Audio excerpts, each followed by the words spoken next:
My mom threw away my business card saying, "You're wasting your time, you'll never succeed anyway." I said nothing. 6 months later, she was crying at my company launch. I remember the exact moment the first crack formed. It was a Thursday afternoon. I had just picked up my first set of business cards, a simple design, nothing flashy. Black lettering, white matte finish, clean and professional. They weren't just cards to me. They were a promise. Proof that, for once in my life, I was daring to believe in myself. I walked through the front door of my childhood home feeling lighter than I had in months. Maybe, just maybe, I thought they'd be proud of me this time. Maybe they'd finally see me as more than the dreamer they pitted behind tight smiles. I left the box on the kitchen counter while I went to grab a drink. When I came back, she was standing there, my mother Karen, in her crisp blue cardigan, flipping through the cards with an expression that made my stomach twist. "Waste of time," she muttered, her mouth curling into a sneer. Before I could say anything, she tossed the box into the trash. The whole thing. Cards and all. Like it was nothing. "You're wasting your time," she said louder now. "You'll never succeed anyway." She didn't look at me when she said it. She didn't have to. Those words hit harder than any slap could have. All the air rushed out of me, and I just stood there, hands numb, throat burning. I wanted to shout. I wanted to grab the cards out of the garbage and wave them in her face, to beg her to believe in me, just once. But I said nothing. Something in me broke quietly, the way glass fractures when you pour boiling water over it. You don't see the shatter until it's too late. And that was the last day I ever asked for her approval. The house felt colder after that. I stayed for dinner that night, picking at my food while my mother chattered on about someone else's son, Evan the doctor, Daniel the lawyer, every name a reminder of what I wasn't. I smiled when appropriate, nodded when expected, and felt nothing at all. Later, when I went to take out the trash, I saw them again. My business cards. Still sitting there at the top of the bin, untouched, smeared with some of the spaghetti sauce from dinner. I don't know why, but I reached into the garbage and pulled one out. I wiped it against my jeans until only a faint stain remained. I held it in my hand like it was something fragile, something dying. That tiny, crumpled card wasn't just paper. It was everything I had fought for, the late night studying, the fear I had swallowed every time I thought about failing, the savings account I had drained just to file the paperwork. All of it, thrown away with a flick of her hand. I looked back at the house through the kitchen window. My mother was laughing at some rerun on TV, a glass of wine in her hand, relaxed and happy. Like she hadn't just crushed the only thing I had ever dared to be proud of. That's when I realized, it wasn't that she didn't understand what I was doing. She did. She just didn't want me to succeed. Not if it meant doing something she hadn't chosen for me. It wasn't disappointment. It was sabotage. And I was finally done pretending otherwise. I didn't say a word that night. Not when she laughed with my father in the living room, not when she kissed me on the cheek absent-mindedly as I left. I drove home in silence, the business card still clutched between my fingers like some bruised relic. In the parking lot of my tiny apartment complex, I sat behind the steering wheel for a long time, engine off, watching the windows frost up around me. "You'll never succeed anyway." The words echoed in the small, suffocating space, louder than any shout could have been. I thought about everything I had sacrificed to get here. The friends I'd drifted away from because they didn't understand why I worked nights and weekends. The relationships that crumbled because I didn't fit into their neat plans of stability. The chances I passed up because I couldn't afford to lose focus. All for this dream that now sat, battered and stained, on the passenger seat. It would have been so easy to turn back that night. To say, "She's right." To put the dream away, call it foolish, blame it on being naive. A part of me wanted to. The tired part. The lonely part. But then something inside me, something small and stubborn and furious, snapped awake. I realized I had spent my whole life waiting for her to clap for me. Waiting for her to be proud. Waiting for her to say, "You're good enough." And the truth hit me harder than anything she had ever said. She was never going to say it. No matter how hard I worked. No matter what I achieved. She didn't want to see me rise. She needed me small. She needed me to need her. And that night, sitting in my frozen car, I made a decision that would change my life forever. I would stop building for her. I would build in spite of her. I picked up the crumpled card, smoothed it out against my knee, and whispered into the empty car. "You're wrong." I didn't sleep that night. Instead, I opened my laptop and started rebuilding, brick by digital brick, everything I had dreamed of. No applause. No encouragement. No safety net. Just me, my ambition, and the echo of her doubt fueling every keystroke. The first few weeks were brutal. I poured every spare minute into the business, not glamorous minutes, not the ones you see in some movie montage with upbeat music and victorious smiles. These minutes were ugly. Heavy. Lonely. I woke up before dawn, worked my 9-to-5 job like a ghost, then came home to grind until my eyes stung from staring at spreadsheets and empty order forms. Some nights, I fell asleep with my laptop still open, the glow from the screen burning the outline of unfulfilled dreams into the back of my eyelids. There were no congratulations. No one checking in to ask how I was doing. The phone stayed silent, except for the occasional group text from my family, usually some update about my cousin's engagement, or my brother's promotion. Nothing about me. Nothing ever about me. I started bleeding parts of my life away. First, it was sleep. Then, friends stopped calling. You can only say, "Sorry, I'm working," so many times before people stop inviting you. Then the few dates I managed to set up fizzled out. No one wants to date a man whose passion leaves no room for dinners or weekends away. I remember one night clearly, probably because it almost broke me. I had just finished a marathon session fixing a last-minute disaster with a supplier. It was 3:12 a.m. My tiny apartment smelled like burnt coffee and failure. I leaned back in my chair, staring at the ceiling fan spinning uselessly, and for the first time in a long while, the thought whispered in my head. Maybe she was right. Maybe I really was wasting my time. Maybe I was destined to always be the one in the background, clapping for someone else. I buried my face in my hands and sat there, breathing in the thick, stale air. But then, out of habit, my eyes drifted to the corner of my desk, to the single, stained business card I had taped to the wall above my laptop. Still here. Still standing. Still fighting. I didn't pick myself up because I was strong. I picked myself up because I was angry. Not at the world. Not even at her. At the idea that she could still be right about me. That night I made a vow. If I was going to fail, I was going to fail screaming. I was going to fail giving every last drop of blood and breath and belief I had. But if I succeeded, I would do it without her. Without needing her approval. Without her even being able to claim a single piece of it. If there's a hell designed for the living, it looks a lot like chasing a dream no one believes in. Those 6 months were a kind of war. Every day, the battlefield reset. And every day, I had to drag myself across it again. There were mornings when I woke up to a new problem, a delayed shipment, a sudden bill I hadn't planned for, a website glitch that tanked my pre-orders overnight. Each disaster chipped at me, but I kept moving, kept bleeding time and energy and money into a future that felt more imaginary than real. I learned to live on 4 hours of sleep and a diet of cheap black coffee and dollar store ramen. I learned how to smile through networking events where no one remembered my name 5 minutes after shaking my hand.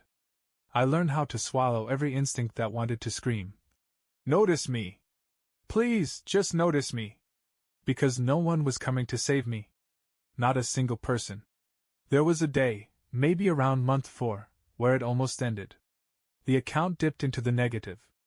I was sitting in my car, parked outside a rundown laundromat because I couldn't afford to fix the broken machine in my building. My phone buzzed with another rejection email, this one from a supplier I had pinned all my hopes on. It felt like the universe had its boot on my throat, daring me to say the words. I quit. I stared at my reflection in the windshield. I barely recognized myself anymore, unshaven, hollow-eyed, clothes wrinkled and hanging loose from the weight I'd lost. A part of me whispered, "You don't have to keep doing this. No one would blame you. You've suffered enough." I leaned my forehead against the steering wheel. And for a minute, A long, dangerous minute, I considered it. But then, somehow, my hand drifted to the glove box. And tucked inside, worn and creased from the months of moving it back and forth, was the last surviving business card. I pulled it out, running my thumb over the faded ink. "You'll never succeed anyway." The memory of her voice lit a fire in my chest so hot it felt like breathing smoke. I wasn't chasing her applause anymore. I was chasing the look she would have when she realized she had been wrong. Dead wrong. And that was enough. That night I didn't go home. I drove straight to a 24-hour diner, ordered the cheapest coffee they had, and spent 6 straight hours rebuilding my launch plan from scratch. No safety net. No backup plan. Just me versus the doubt. And by the time the sun crawled over the edge of the horizon, painting the world gold again, I had a new plan, sharper, leaner, meaner. A plan that didn't just hope to succeed. It planned to dominate. 6 months later, it was launch day. And she was about to see exactly what she tried to kill. The morning of the launch felt unreal. I stood in front of the rented ballroom mirror, navy suit, black tie, company logo pinned to my lapel, and stared at my own reflection like it belonged to someone else. Someone sharper. Someone harder. Someone who didn't need to be loved to keep breathing. Months of suffering had carved me into someone new. The room outside was buzzing. Rows of chairs filled with investors, local business owners, old college friends I hadn't seen in years. There were cameras too, local news outlets covering the event, maybe even a few industry blogs. I saw them setting up through the crack in the door. And right there, off to the side in the 3rd row, sat my mother. Karen. She wore her nicest dress. Her hair was curled the way she always did when she wanted to look important. Her smile was tight, brittle at the edges. But her eyes were restless. Scanning the crowd. Looking for someone who might notice her. Looking for a place in something she thought she could control. It almost made me laugh. Almost. I had invited her. Not out of love. Out of design. I wanted her to sit there. To watch what she tried to bury bloom into something unstoppable. I stepped onto the stage when they called my name, the room erupting into polite applause. Not fake applause. Not the applause you get because someone has to. The kind that meant they saw me. Maybe for the first time in my life, the world saw me. The speech I had prepared was simple. Short. I cleared my throat, looking out over the crowd. 6 months ago, I started building something that most people told me was impossible.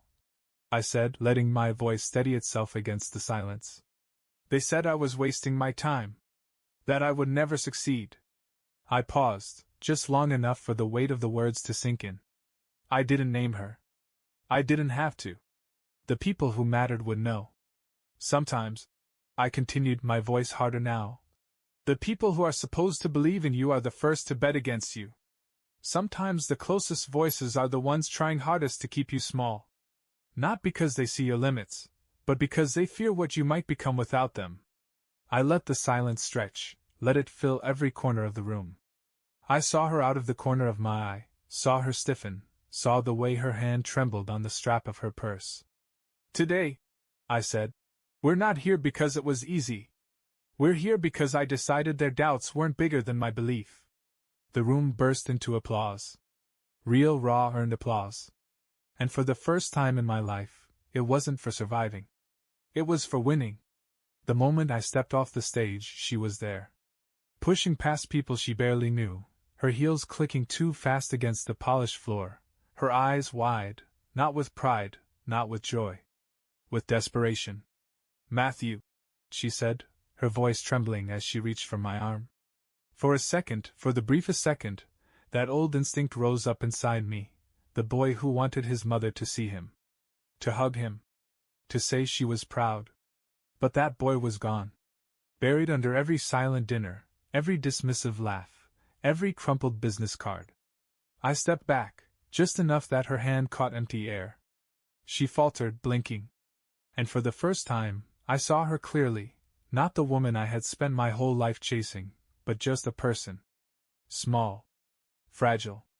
Fallible. "Matthew, listen." She started, her voice cracking. I didn't know, she said. I didn't think. I shook my head slowly. You didn't want to think, I said quietly. You didn't want me to be more than what you decided I could be. Tears welled up in her eyes thick and fast, but I didn't move to comfort her. Not this time. You were supposed to protect me, I said, keeping my voice low. You were supposed to believe in me even when no one else did. That's what parents do. Please, she whispered. Can we just start over? The question hung between us, heavy and useless. I could have said yes. I could have let her cry into my suit jacket and pretend that this moment was enough to erase everything. But it wasn't. And it never would be. I straightened my tie, feeling the calm settle over me like a second skin. I'm grateful, I said. Her face lit up for half a heartbeat. I'm grateful, I repeated, because you taught me the most important lesson of my life. I leaned in closer, my voice like steel wrapped in velvet. Sometimes family isn't who stands beside you. It's who you leave behind. Her mouth opened in a silent gasp. But I was already turning away. I walked back into the crowd, into the future that had no room for her. No backward glances. No second chances. No more waiting for love that was never coming. And as the applause swelled again for the next speaker, I slipped the last business card from my pocket, the one I'd kept all these months, and tucked it into a planter near the stage.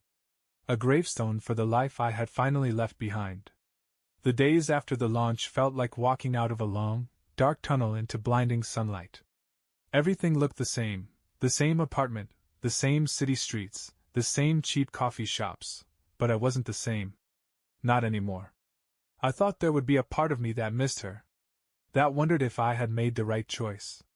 That wrestled with the idea of reaching out, of patching things over with a polite conversation and a forced holiday dinner. But the silence that followed was peaceful. Not hollow. Not lonely. Just clean. She tried calling once. Twice. 3 times. I never answered. Each missed call was like another stone laid in the foundation of my future, a wall between the man I was and the boy she wanted me to stay. About a week later, an envelope arrived in my mailbox.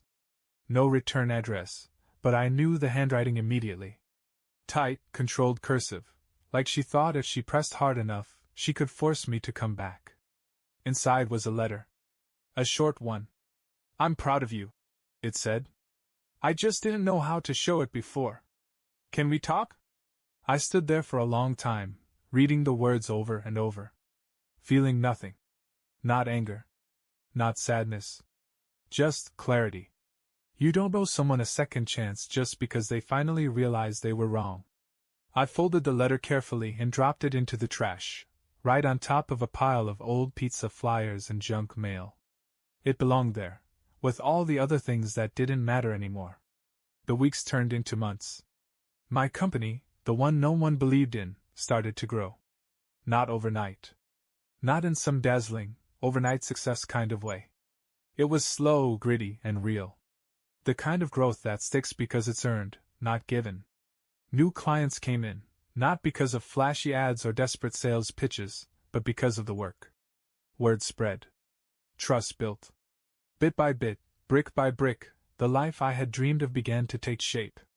There were moments I wished I could have shared it with someone. When I signed my first major contract.